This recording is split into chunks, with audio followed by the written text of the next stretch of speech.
Hi everyone and welcome. Let's jump right into this glamorous look. I'm going to start off with the eye look using the ABH Modern Renaissance eyeshadow palette. I'm picking up the shade Warm Taupe with a rounded crease brush from Sephora that I bought a few years ago. I'm gently going to blend that into the crease. And before I say any of these names, I do apologize in advance. I will definitely mispronounce any shade. As you know, no tea, no shade. Then picking up Real Gar with the same brush and blending that into my crease and outer V. Next, picking up the shade Red Ochre with a small shadow brush that is also from Sephora and packing that into the crease. This will intensify the transition shades a bit more. Picking up the rounded crease brush and just blending all those rough edges out. I am still sick. That's why this video has been long overdue, so I do apologize. Okay, so let's get back to it. After you're done blending, I am going to use the CC Beauty Flash Color Palette. I bought this from Amazon, and I'm going to use the black color on my lid. You can pack this on using your finger, or if you want to go ahead and pack it on with a shadow brush, by all means, do you. And then I'm going to go in with a different shadow brush. This one is from MAC. I got this years ago. And I'm going to pick up the black shade from Huda Beauty Smoky Obsessions eyeshadow palette and pack that on top of it. I was very generous with this black eyeshadow shade so that I could smoke it out with a blending brush afterwards. I recommend packing a little bit at a time. Don't go too crazy like I did until you reach the intensity of the shade that you are satisfied with. Again, I'm using the same rounded shadow brush from Sephora to blend the black eyeshadow, making sure that there are no sharp edges. You can bring the black shadow upward towards the brow if you'd like. It's completely up to you and how you like to shape your eye. I actually pulled the black shadow out towards the outer V to give it more of a elongated look. Again, up to you. Just make sure that those edges, girl, are blended. Now onto the face. I'm using a makeup wipe to just wipe off any fallout from the shadows. Using a lighter foundation to give off those zombie vibes. I'm going to actually use the NYX Can't Stop Won't Stop foundation that I picked up from Ulta in the shade Vanilla. I'm using a BHcosmetics brush number 9 to blend the foundation onto my face. You can also use a makeup sponge if that works better for you. This was the first time I've used a brush to blend foundation, and I got to say it wasn't that bad. I normally use a makeup sponge, but felt a little risky this Halloween-y. Next, I'm going to use Tarte Shape Tape Concealer in Fair Neutral. I accidentally bought this way too late a few months ago, so I thought this would be the perfect time to bring it out for this zombie glam look. I am going to blend the concealer out with a small makeup sponge. I did buy a whole pack from Amazon. They had a really good deal.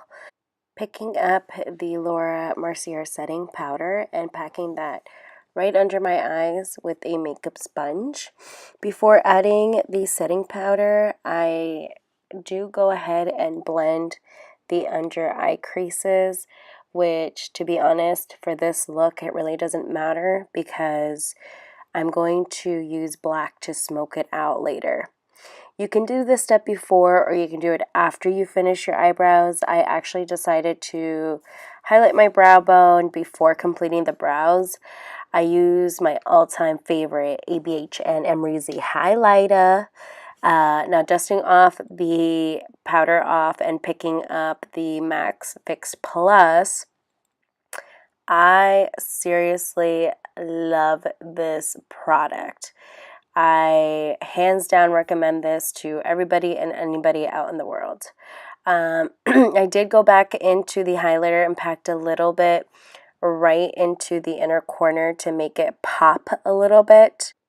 Now grabbing a pencil brush and picking up the Huda Beauty palette again, I'm going to use that transition shade next to the black to smoke out the bottom eyelashes, as well as the same two shades, Realgar and Red Ochre, from the Modern Renaissance palette. Once that is all blended out, using the black from the Huda Beauty palette, I'm going to lightly pack that on with the same pencil brush, and then grabbing the black MAC brush from earlier to pack it on the lids, you're going to blend it out and smoke it out. I'm obviously a newbie with this camera, so just listen to my voice as I guide you through the contouring process. I'm using the darkest shade in the KKW Beauty's Powder Contour Kit in medium with a contour brush from Smashbox, blending that shade in right below my cheekbones and bringing it up towards my temples and a little bit on my jawline.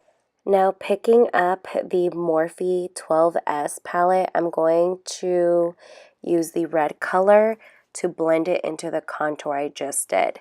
This is going to add more depth to the look. I did intensify the contour even more with the shade Potion from the Morphe and Jaclyn Hill eyeshadow palette.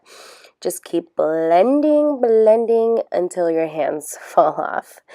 Just kidding. But keep blending. Zombies look dirty and bruised because they've been falling everywhere and eating people. So blend it as much as you can, but I did want to go for that chiseled look. I'm back. Okay, so my camera died. I know, it's such a newbie thing, but time is money, so I popped on my prescribed color contacts. I did the brows, and I added lashes to complete the look.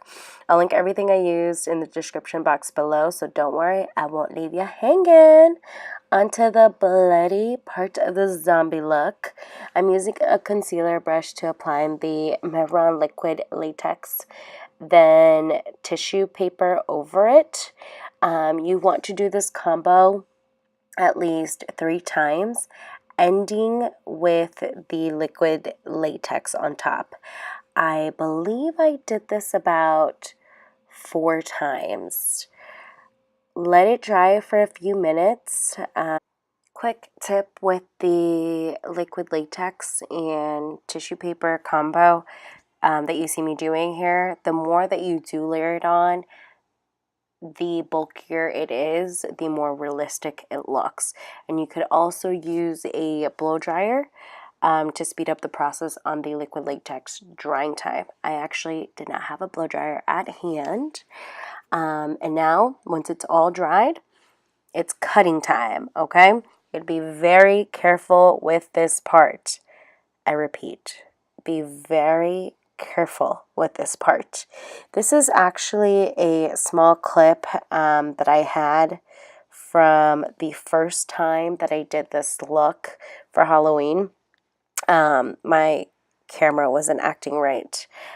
So as you see me pulling the liquid latex, I find that easier to do. That way you're pulling the liquid latex from your skin. It's easier to cut, the faster the process goes.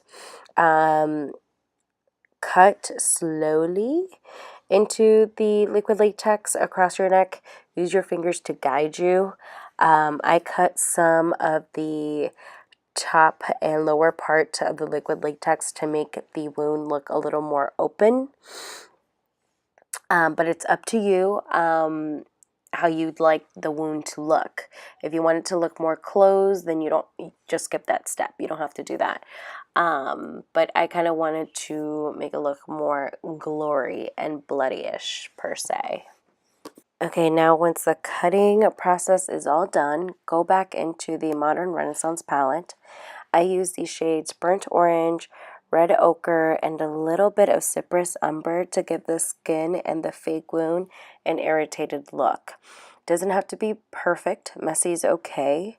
Now going into the red from the CC Beauty Flash palette, I'm picking it up with a flat brush and covering the entire inside of the fake wound with it, and then just adding a little bit to the outer portion of the wound also.